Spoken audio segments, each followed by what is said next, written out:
এই মেলাটার উদ্দেশ্য কচিমুন্নাসা নার্সিং ইনস্টিটিউটের diploma in nursing science nursing শিক্ষার্থীদের পুষ্টি বিষয়ক জ্ঞান ও জনসচেতনতা বৃদ্ধির লক্ষ্যে জয়পুরহাটের দিনব্যাপী খাদ্য ও পুষ্টি মেলা অনুষ্ঠিত হয়েছে। আজ জয়পুরহাট 250 শয্যা বিশিষ্ট জেনারেল হাসপাতালের মসজিদ সংলগ্ন মাঠে কসিমুন্নেছা নার্সিং ইনস্টিটিউটে এ মেলা আয়োজন করা হয়।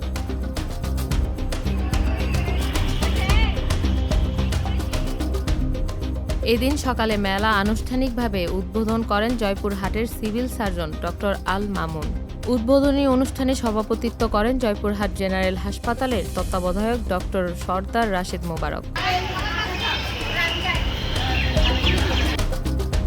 বক্তারা বলেন, সুস্থ ও সবল জাতি গঠনে সঠিক পুষ্টির কোনো বিকল্প নেই।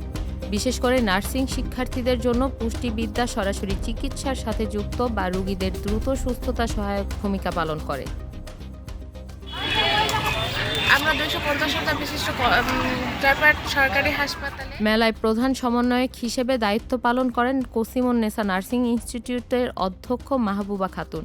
এই মেলাটার উদ্দেশ্য কচিমুন্নাসা নার্সিং ইনস্টিটিউটের। এছাড়াও সহ সমন্বয়ক হিসেবে উপস্থিত ছিলেন জয়পুরহাট জেনারেল হাসপাতালের স্বাস্থ্য শিক্ষাবিদ সুলতানা হোসেন। মেলাতে নার্সিং শিক্ষার্থীদের সৃজনশীলতায় সাজানো বিভিন্ন বিষয়ের 20টি স্টল দর্শনার্থীদের নজর কেড়েছে।